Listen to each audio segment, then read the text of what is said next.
Sean Kingston couldn't say a word as he was escorted out of the courtroom hours ago. Jury selection is now complete in the federal fraud case against rapper and singer Sean Kingston and his mother. The federal fraud trial for rapper Sean Kingston and his mother now underway in Fort Lauderdale. New tonight, a guilty verdict in the federal fraud trial of singer Sean Kingston and his mother Janice Turner. Suicidal when they say it's over. Sean Kingston didn't fall off. He got exposed. The man who sang Beautiful Girls was out here allegedly finessing luxury brands, dodging invoices, and dragging Justin Bieber's name into one of the dumbest celebrity scams we've seen in years. We're talking fake receipts, unpaid jewelry, luxury cars he never paid for, and a sound system deal gone so sideways it ended in federal prison charges. And get this, he cried in court and yelled, "Protect my mother," as she was dragged away in cuffs. But this isn't a sad story. This is a delusional fairy tale that finally crashed into reality. Because the truth is, Sean Kingston wasn't mismanaging his money. He was allegedly never planning to pay in the first place. This isn't just about fraud. This is about how a fading pop star tried to fake an entire lifestyle and got caught in 4K by the feds. And the craziest part, his own mom was his partner in crime, literally. And she's done this before. Let's talk about how Sean Kingston went from billboard to bracelets. Because this case isn't just wild. It's one of the boldest celebrity delusions we've seen since Fyre Festival. Here's the thing. Most people still think of Sean Kingston as that laid-back feel-good island guy who gave us one viral hit and dipped. He wasn't threatening. He wasn't wild. He was just harmless. To the public, Sean was the guy who sang Beautiful Girls, dropped a few forgettable tracks. After that, maybe got into a jet ski accident or two, and then quietly disappeared into music nostalgia. A one-hit wonder with a big smile, flashy chains, and a Jamaican-American twist that made him feel like hip-hop's tropical cousin. No one thought to ask how he was still living like a superstar years after his last real chart hit. He had the mansion, the iced-out jewelry, the exotic cars. But let's be honest, when's the last time you heard anyone say, "Yo, throw on that new Sean Kingston"? Exactly. And that's why this story hit so hard, because the illusion worked. For years, people bought into the idea that Sean was still kind of famous, kind of rich, and definitely connected to other stars like Justin Bieber. But behind that smile, it was all allegedly fake. The wealth. Fake, the deals fake. Even the proof of payment for luxury items faked. This wasn't a washed-up singer. This was a wannabe mogul allegedly running fraud schemes with his mother and using old fame as a smoke OKC screen. People believed in the brand because nobody expects the guy who made suicidal sound catchy to be leading a white-collar crime spree. But that's the trap, because this wasn't a fluke. This was a setup that had been brewing for years. Let's be real. Sean Kingston's music career was just the trailer. The fraud was the feature film because once the hits stopped charting, Sean didn't downsize. He didn't pivot to real estate or quietly invest in tech like other smart fading celebs. Nah, he doubled down on the lifestyle. And to keep the fantasy alive, prosecutors say he and his 62-year-old mom, Janice Turner, turned to straight-up deception. We're not talking one sketchy transaction. We're talking a multi-state, multi-year scam that involved fake wire transfers, phony payment confirmations, and luxury goods being purchased without a single dollar actually moving. Need a $150,000 sound system installed in your mansion? No problem. Just promise the company you'll do a promo video for them. Oh, and say Justin Bieber's going to be in it too. Because why not throw in one of the world's biggest pop stars while you're lying through your teeth? That's what they allegedly did, and not just once. According to investigators, they pulled the same trick with jewelry, cars, designer clothing. Basically, anything expensive that could prop up the illusion that Kingston was still that guy. And when the companies started asking for payment, they got ghosted or worse, sent fake receipts showing wire transfers that never happened. This wasn't just financial mismanagement. This wasn't being bad with money. This was a lifestyle built on lies.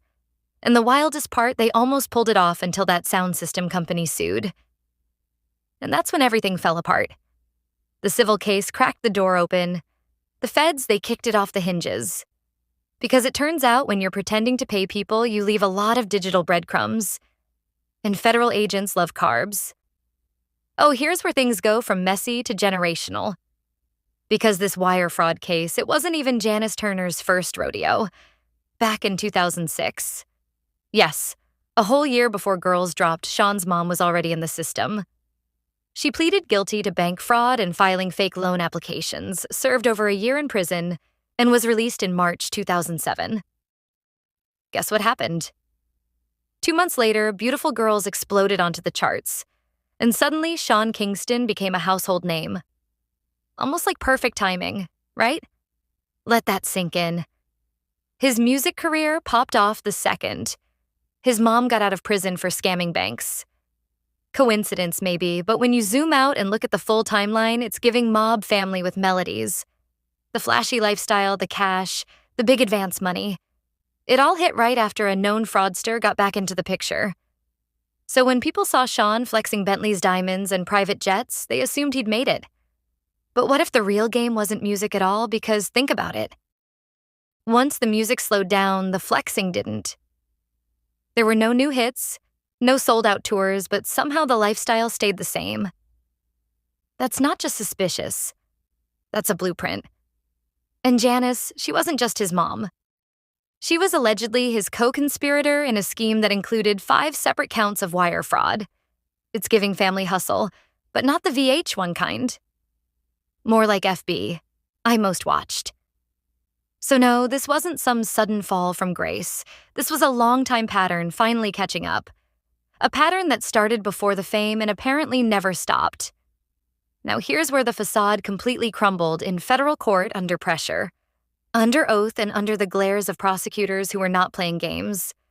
Sean Kingston's defense, he didn't do it.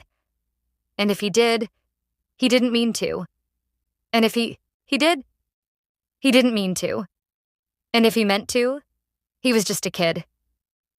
Yes, that's really what his lawyers argue, that this grown man, 35 years old, was basically a confused child who didn't know what he was doing with his money. They tried to paint him as financially illiterate, naive, and too celebrity distracted to understand the multiple fraudulent wire transfers and fake documents he was submitting. Make it make sense. Meanwhile, his mom Janice took the stand in her own defense bold move because while Sean stayed quiet, didn't testify, didn't speak, Janice rolled the dice. And from what legal experts say, it was the kind of testimony that did more harm than good. Because when you're being asked why you submitted phony payment proof to buy luxury cars, jewelry, and tech, I didn't know doesn't land well.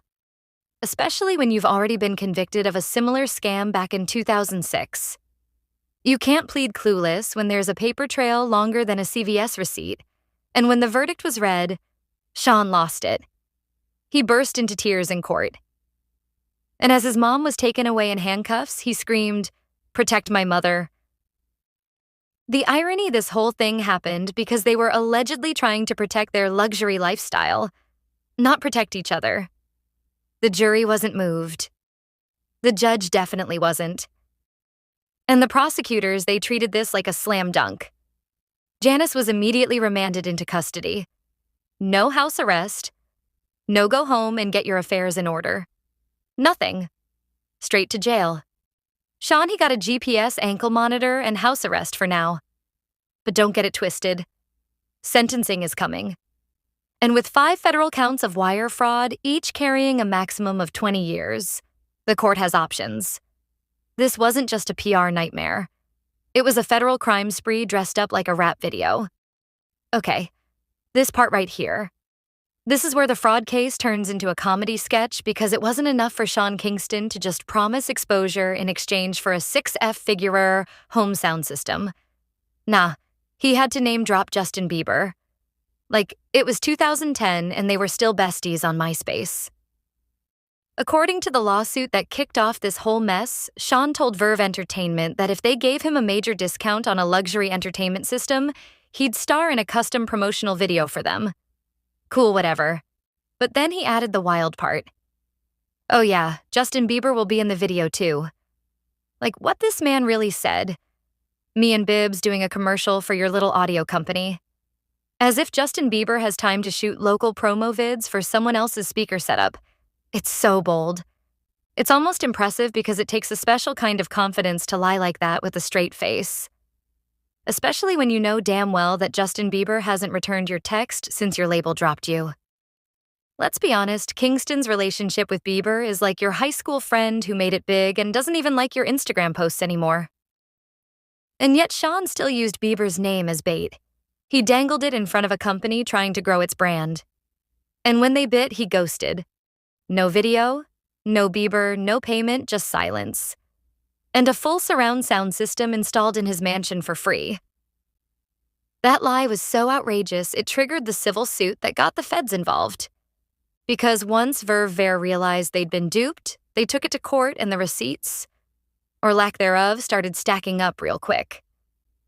And here's what makes it even more ridiculous. If he had just not mentioned Bieber, this might have slipped under the radar. But trying to pass off an international superstar as your unpaid co-star, that's next level dumb. It wasn't just fraud. It was fantasy. And that fantasy cost him everything.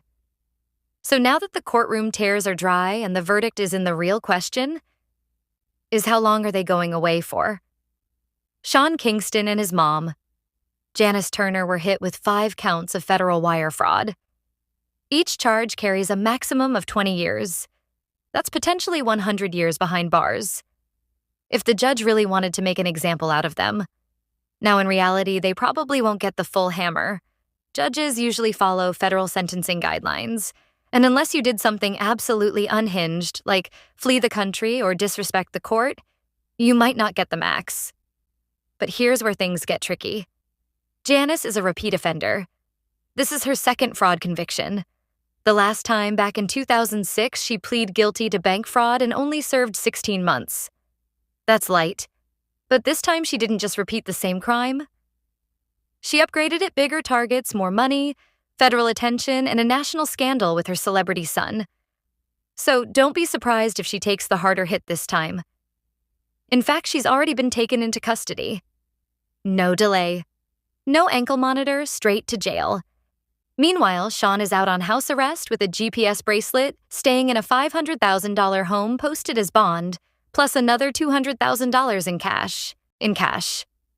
So, yeah, he's technically free for now, but that's just temporary.